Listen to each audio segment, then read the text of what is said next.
যে রাস্তায় যখন দেখবেন যে ট্রাফিক সিগনালে সিগনালে প্রচুর গাড়ি থেমে যায়, থেমে গেলে দেখবেন এই গাড়িগুলার মালিক কারা। আপনি যান খুঁজে দেখেন, আমার চ্যালেঞ্জ করলাম, এটার ভিতরে ইলেকট্রিক মিটার রিডার পাবেন, ওয়াসার ইন্সপেক্টরের গাড়ি পাবেন, তিতাস গ্যাসের মিটার রিডার পাবেন, ইনকাম ট্যাক্সের পিওন পাবেন, অফিসার বাদই দিলাম, এদের সংখ্যা তো বেশি, অফিসার তো সংখ্যায় কম।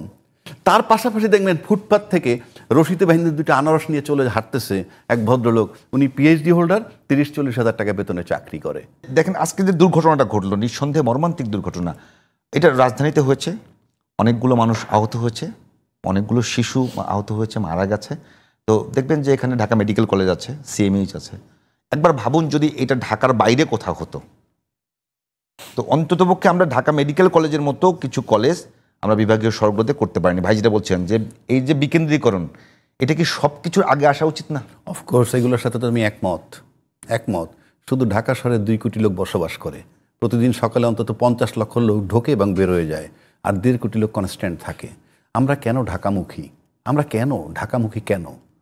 আপনি যদি কল্পনা করেন প্রতিটা ডিস্ট্রিক্ট, আমরা সব হাসপাতাল ঢাকায়, মেডিকেল কলেজ ঢাকায়, ইভেন আপনি এটা বাদ দেন না, ব্যাংকের হেড অফিসগুলো সব ঢাকায়, হেড অফিসের কোনো কাজই নাই। একটা হেড অফিস মুন্সিগঞ্জ, একটা হেড অফিস নরসিংদী, সবাই সফিস্টিকেট হতে চায়। পিয়ন চাপরাশি তার সন্তান ইংলিশ মিডিয়ামে পড়বে। You should change your thinking. আপনার লেভেল মতো আপনি চলবেন। যেহেতু ওই যে দুর্নীতি, সবার কাছে আনলিমিটেড টাকা, আপনি পিয়ন।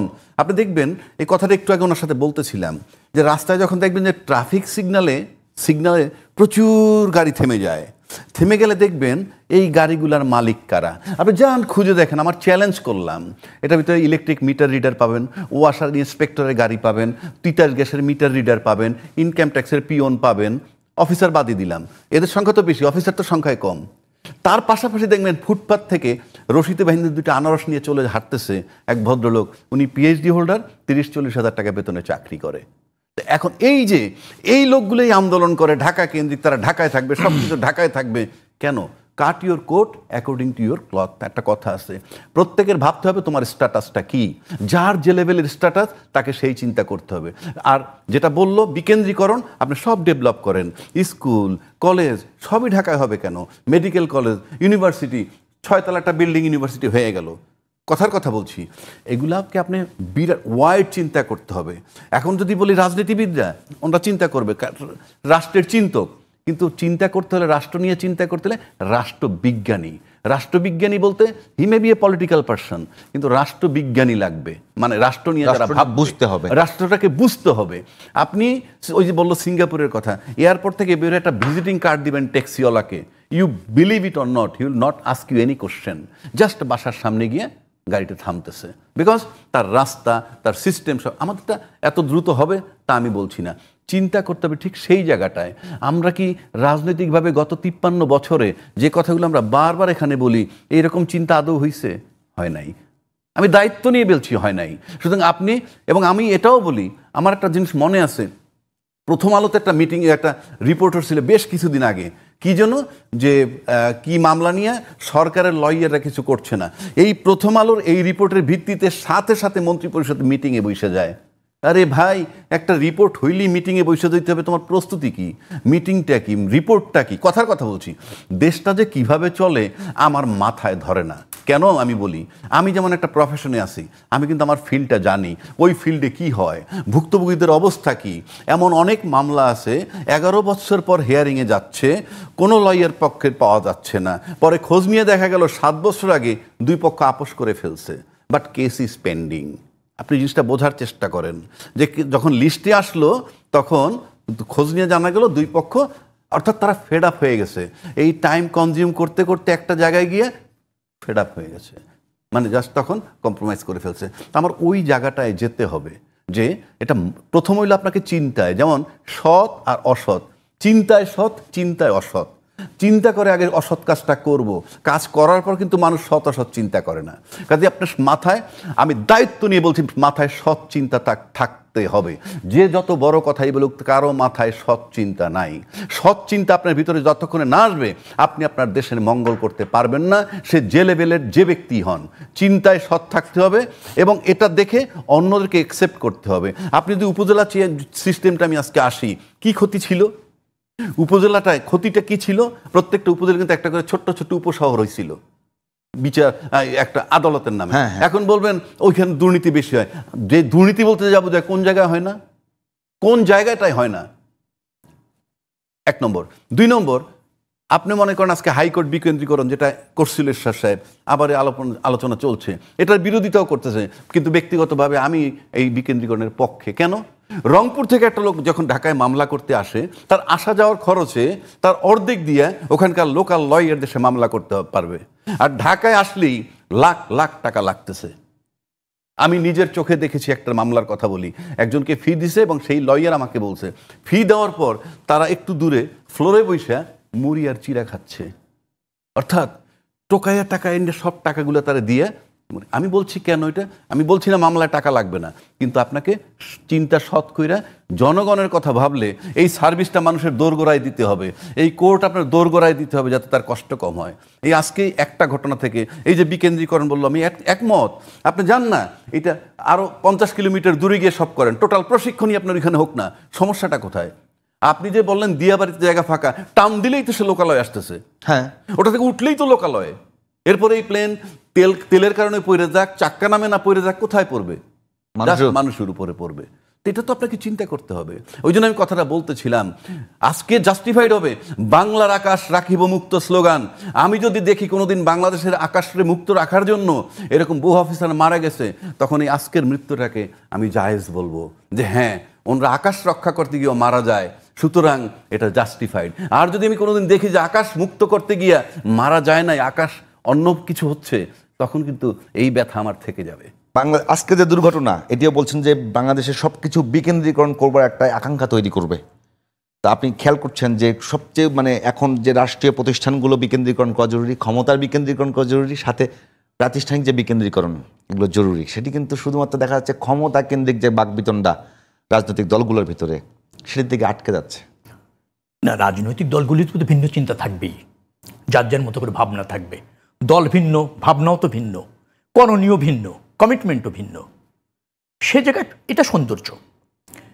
এখন প্রশ্নটা হলো যে ধরেন আপনি বিকেন্দ্রীকরণ যেভাবে আমরা দেখছি, সেই বিকেন্দ্রীকরণটা যদি করতে হয়, করবে কে? একটা দায়বদ্ধ সরকার। আপনার চিন্তায় তো বিকেন্দ্রীকরণ হয় না। এখন সেই দায়বদ্ধ সরকার জনগণের ভোটে নির্বাচিত হয়ে জনকল্যাণ নিশ্চিত করবার জন্য এই বিষয়গুলি চিহ্নিত করে কাজ করবে, সেটাই ন্যায্য। এখন ধরেন আমাদের তো সংকট রয়েছে, একটা জনবান্ধব সরকারেরই একটা সংকট রয়েছে। 17 বছর একটা ফ্যাসিবাদের মধ্যে আমরা পড়েছি, গণতন্ত্রের মধ্যে থেকেছি, কিন্তু গণতন্ত্রের যে প্র্যাকটিস সেটা কিন্তু একেবারে টেকসই হয়নি। এই তো জনগণের অবাধ ভোটে সরকার হওয়ার ক্ষেত্রে বারবার আমরা বাধাগ্রস্ত হয়েছি। সেই সংকট থেকে উত্তরণ করতে পারলে নিশ্চয়ই আমার ধারণা হচ্ছে রাজনীতিবিদরা সফল কাম হবে। আমার এটা বিশ্বাস, এবং হতেই তো হবে, বিকল্প নেই। এখন ধরেন এই যে একটা সংকট থেকে উত্তরণের জন্য আমরা বেশ কিছু সংস্কার, যেটা আপনি উল্লেখ করতে চেয়েছিলেন, সেখানে এনেছি। সেখানে বিকেন্দ্রীকরণের অনেক চিন্তাগুলি আছে। আমাদের যে সমস্ত প্রস্তাবনা আছে 31 দফা, সেখানেও আপনি দেখবেন যে প্রাতিষ্ঠানিক বিকেন্দ্রীকরণ বলেন, এবং ধরেন রাষ্ট্র ব্যবস্থাপনার সাথে যুক্ত যে সমস্ত প্রতিষ্ঠান রাষ্ট্রে আছে, সেইগুলিকে স্বতন্ত্র করার একটা চেষ্টা আছে। একটা কথা জানি আমরা সবাই, যে আমাদের কিন্তু স্বতন্ত্র প্রতিষ্ঠান যেগুলি, বিশেষ করে সাংবিধানিক প্রতিষ্ঠান, সংবিধিবদ্ধ প্রতিষ্ঠান, স্বায়ত্তশাসিত প্রতিষ্ঠানগুলি যথাযথভাবে কিন্তু আইন সিদ্ধ এবং বেশ জনবান্ধব কর্ম বা আইন দ্বারা কিন্তু গঠিত। সমস্যা যেখানে হয়েছে যে রাজনৈতিক দল ক্ষমতায় এসে সেটা দলীয়ভাবে ব্যবহার করার একটা অপচেষ্টার কারণে সেগুলির গ্লুমিংটা খুব আপনার জনবান্ধব হয়নি, রাষ্ট্রবান্ধব নষ্ট হয়ে যাচ্ছে। আমরা যদি ওই জায়গাটাই আপনার সংশোধন করতে পারি, বা রাজনৈতিক দলগুলি জনগণের প্রত্যাশা পূরণের ক্ষেত্রে যদি ওই প্রতিষ্ঠানগুলিকে যদি তার মতো করে ফাংশন করতে দেয়, তাতেই যথেষ্ট হবে। নতুন আইন খুব বেশি প্রয়োজন আছে বলে আমার কাছে মনে হয় না। আমি নির্বাচন কমিশনের আইন নিয়ে পড়েছি। আপনি যদি বেশ স্বচ্ছ গ্রহণযোগ্য নির্বাচনের জন্য অনেক সহায়ক, কিন্তু আলটিমেটলি ওই অনুসারে তো ওটা ফাংশন করতে পারছে না। যে দলটি ক্ষমতায় থাকতে চায় সে তার দলীয় স্বার্থে ব্যবহার করছে। এই যে আপনি আইনজীবী আছেন, একজন প্রখ্যাত আইনজীবী, আমাদের ধরেন গ্রেপ্তার, রিমান্ড, এজাহার, তল্লাশি নিয়ে অ্যাপিলেট বিভাগের যে নির্দেশ আছে অসাধারণ, কিন্তু আইন শৃঙ্খলা রক্ষাকারী বাহিনী তার একটাও মানেন না। কিন্তু ওখানে তো প্রশ্ন হচ্ছে যে প্রধানমন্ত্রী যাতে সরাসরি বিচার বিভাগ এবং দুদক এগুলোর উপরে প্রভাব বিস্তার করতে না পারে, সেজন্য এগুলোর নিয়োগগুলো আমি separate। বলি, আপনি যেভাবে বলেন সরাসরি প্রভাব নেই। একটা সরকার প্রধান, যিনি প্রধান নির্বাহীর একটা ধরেন ডিজায়ার বাংলাদেশের কোন ইনস্টিটিউটে একেবারে থাকবে না সেটা না, কথাটা হচ্ছে যে সেটা অবধারিত যাতে না হয়ে যায়। আমাদের অবধারিত হওয়ার নজির রয়েছে গত 17 বছরে। আপনি বলবেন তার আগে কি খুব ভালো ছিল? তার আগে ভালো না থাকলেও ভেঙে পড়ছিল না, উত্তরণ ঘটছিল। এখন আজকে পশ্চিমা ধাঁচের গণতন্ত্র এবং পশ্চিমা ধাঁচের প্রতিষ্ঠানগুলি, রাষ্ট্রের প্রতিষ্ঠানগুলি যেভাবে স্বতন্ত্রভাবে ফাংশন করে, সেটা কি একদিনে করেছে? একদিনে না, সেটি কিন্তু বিকশিত হয়েছে ধীরে ধীরে, এবং একটা পর্যায়ে গিয়ে তারা স্বতন্ত্র এবং হয়েছে এবং নিরপেক্ষ হয়েছে, জনস্বার্থে কাজ করেছে। সেইটার জন্য যে সময় আমাদের টাইমটা ব্যয় হয়েছে, ঠিক আছে 54 বছর আমরা স্বাধীন হয়েছি, কিন্তু আমাদের গণতন্ত্র, আমাদের রাষ্ট্র ব্যবস্থাপনা, আমাদের ব্যক্তি চিন্তা, আমাদের রাজনীতিতে প্রভাব ফেলেছে বিধায় আমরা কিছুটা হলো পিছিয়ে আছি। আমরা তো নতুন করে শুরু করতে চাই, সেই শুরু করার জায়গায় এগুলি প্রাধান্য পাবে বলে আমি মনে করি। ওই যে ভাই বারবার 2-3বারই উল্লেখ করলেন যে আকাশ রাখিব নিরাপদ। এখন আকাশ নিরাপদ রাখতে জমিনের জনগণ সব মেরে ফেলবো? সেটা তো হয় না। তো সেই আকাশ এবং জমিন, তাই তো, জীবন এবং ধরেন আপনার রাষ্ট্র, বেঁচে থাকার অধিকার, এইগুলোকে প্রাসঙ্গিক করতে হয়। সেই প্রাসঙ্গিক করার ক্ষেত্রে কিন্তু কিছু চিন্তার প্রয়োজন আছে, কিছু উদারতার প্রয়োজন আছে, রাজনীতির ঊর্ধ্বে ভাবনার প্রয়োজন আছে। সেই জায়গাগুলি আমার মনে হয় যে রাজনীতিবিদদের মনোযোগী হওয়া উচিত। আমি যদি বলেন আমার দলকে যদি আপনি বলতে পারেন, আমি যেহেতু একটা দলের প্রতিনিধিত্ব করি, আপনি আপনাদের প্রত্যাশার বিএনপি পাবেন, আমি দায়িত্ব নিয়ে বলছি। হ্যাঁ, ত্রুটি বিচ্যুতি ছিল, আরও থাকবে, কিন্তু বিএনপি জনবান্ধব হয়ে জনগণের কল্যাণ নিশ্চিত করার জন্য অতীতের যে কোনো সময়ের চেয়ে বেশি কাজ করবে, এবং সেটা তারা অনুধাবন করেছে। সেটা কি ক্ষমতা আসবার পরে? না, দলকে তো কাজ করতে হয় ক্ষমতা আসার পরে। এখন যে অবস্থা বিএনপি আছে, বিএনপি কি সেই বিশ্বাসটা তৈরি করতে পারছে কিনা? ডেফিনেটলি তৈরি করতে পারছে, কিন্তু বিএনপি ভোট চাইছে। আপনার আমি ভোট পাবো বিধায় তো আমি ভোটের চাইছি, আমি জনগণের নির্বাচিত সরকার হতে চাচ্ছি জনরায়ের ভিত্তিতে, আমি তো অন্য কোনো পদ্ধতিতে ক্ষমতায় যেতে চাচ্ছি না। আর আমার আপনার প্রতি যে কমিটমেন্ট, সেটা বাস্তবায়ন করার একটাই পথ হচ্ছে আপনার ভোটে নির্বাচিত হয়ে আপনার প্রতিনিধি হয়ে রাষ্ট্রে কাজ করার সুযোগ।